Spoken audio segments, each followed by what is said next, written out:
y me lo comí. Las vísceras nomás me lo comí. En la mente perturbada de esta mujer, su hijo era un demonio y las voces en su cabeza le incitaron a terminar con la vida del pequeño. Lo he freído y me lo he comido. En los años 90 se hizo un documental en el Hospital Psiquiátrico Víctor Larco Herrera, en Perú. Reveló la escalofriante historia de Consuelo Berrocal. Consuelo, una mujer que representaba la imagen de una persona devota y maternal, narraba ante las mismas cámaras con una inquietante tranquilidad cómo a sus 23 años había matado a su hijo y devorado sus vísceras creyendo que era el hijo del demonio. Estaba jugando con mi hijo, estaba jugando y jugando nomás lo hice. Te voy a matar, te voy a togues, le decía así. Y ya me lo había comido. Por eso estuve en la cárcel. Uno era de 2 mesecitos y chiquito, 2 mesecitos, y otro era grandecito, de 1 año y 3 meses. Así que correteaba, así era. Era grandecito. No me arrepiento. ¿Por qué? Porque digo, están bien ahí. Digo. ¿Dónde? ¿Dónde están? En el cielo. Diagnosticada con epilepsia, la enfermedad que desencadenó sus cuadros psicóticos que la llevaron a confundir la realidad y a obedecer las voces que la impulsaron a cometer este acto espeluznante. Una terrible condición mental que le hicieron temer hasta de sí misma. Entonces, con la insistencia de las voces, de repente me atrevo a hacer algo. Como esas cosas, como matar a mi hijo, así, atentar contra la vida de mi hijo. Así, o sea, tengo miedo. Por eso tomo las pastillas.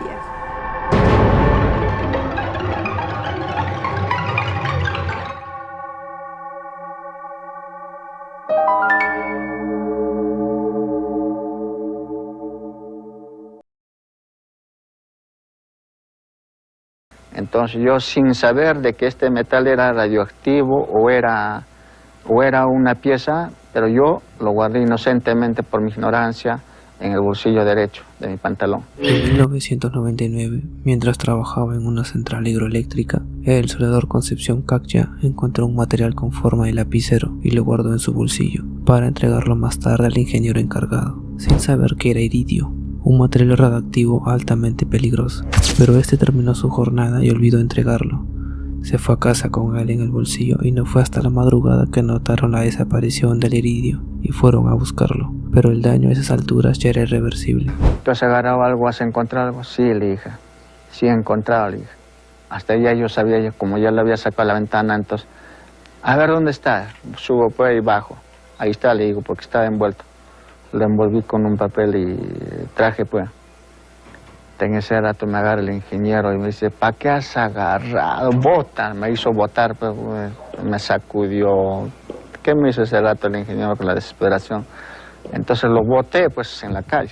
Su familia fue trasladada al Hospital Neoplásicas en Lima para ser evaluados. Su esposa sufrió una úlcera leve al estar expuesta al material, pero nada comparado con lo que le tocó sufrir a este hombre. Su estado empeoró tanto que lo llevaron a Francia, pero sus tejidos ya estaban comprometidos y ante la amenaza de un infarto por los fuertes dolores y la infección tuvieron que bloquear los nervios del estómago hacia abajo. Desde el pecho para arriba tengo sensibilidad. Gracias a Dios, la parte del estómago, nada. Usted me pellizca, usted me hace lo que sea y no siento nada. Yo no sé, pero sí siento ardor interiormente, como si me pusieran rocoto. No arde el cuerpo, igualito siento un ardor. Concepción, pese a los esfuerzos, perdió una pierna e incluso el avance de la radiación afectó su recto, por lo que tuvieron que realizarle una colonstomía, que es una abertura en el abdomen que permitía la eliminación de las heces por dicha abertura. La vía de Concepción fue destruida por una negligencia que pudo evitarse con los protocolos de seguridad adecuados.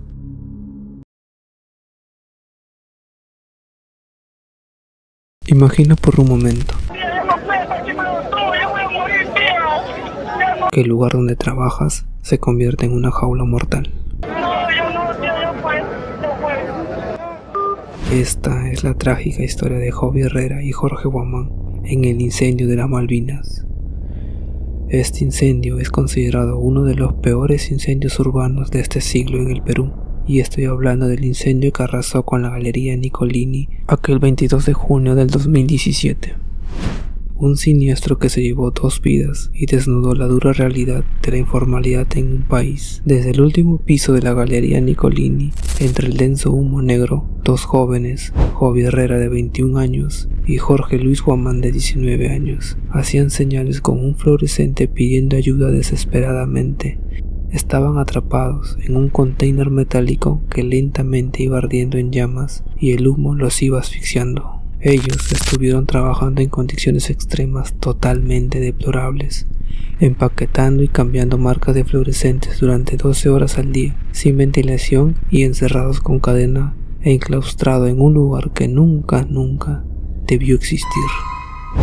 Al ubicarlos, los bomberos se enfrentaron a un infierno de llamas para llegar hasta el contenedor y estuvieron muy cerca de rescatarlos, pero las altas temperaturas y las explosiones impidieron que los bomberos continuaran con su trabajo. El fuego no cedió y el tiempo se les escapó de las manos, pero lo más desgarrador sucedía a las afueras del edificio, con la imagen de los familiares que veían cómo poco a poco ambos jóvenes eran devorados por las llamas y sus esperanzas de sobrevivir se desvanecían frente a toda la multitud que se encontraba viéndolos.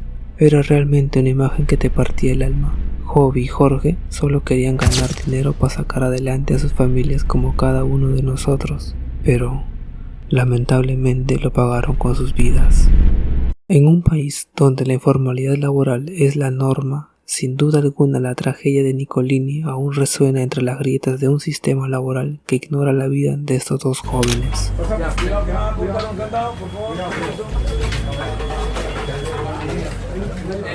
Doctora, un cuerpo. ¿Un cuerpo? Sí.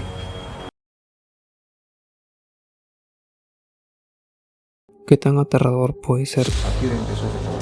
Desde las 2 de la noche. Y él se amaneció acá. Y lo dejaron acá, chorreándose. Una leyenda macabra se convierte en realidad. Y el cuerpo se quedó acá. Sí, vamos a echar llave. Con llave y el cuerpo se quedó acá. Por último, te contaré lo mundano que puede llegar a ser una persona. Pero antes de eso, ¿qué es un pishtaco? Pishtaco viene de la palabra quechua pishtay, que significa degollar. Es una figura mítica de los Andes peruanos.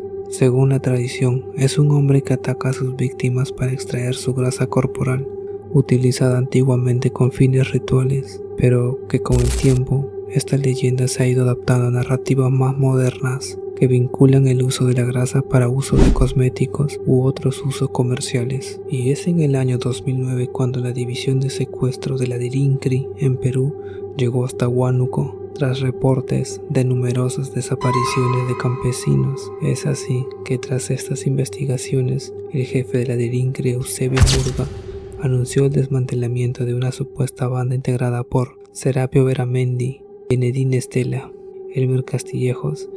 Según la policía, la banda desvivió cerca de 60 víctimas para vender su grasa al laboratorio de cosméticos en Europa, obviamente a través de un mercado negro en el cual el precio de la grasa ronda de los $15,000 por litro.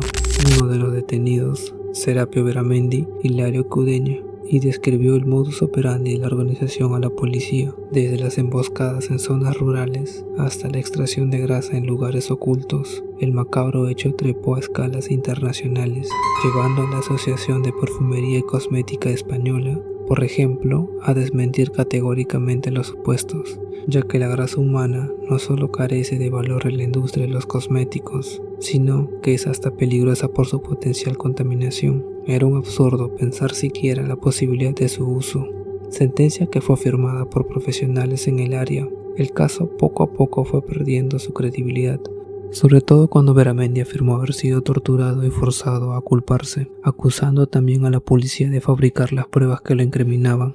A raíz de esto, Eusebio Murga fue removido de su cargo para realizar las investigaciones necesarias. Al final de todo, el caso se terminó abandonando. Muchos analistas afirman que esta historia, que puede tener elementos reales como las numerosas muertes en dicha zona, tan solo fue mitologizada, creando así una cortina de humo para distraer a la opinión pública de temas controversiales que involucraban al gobierno de turno. Pero, ¿tú qué crees? ¿Realmente existen los pistacos?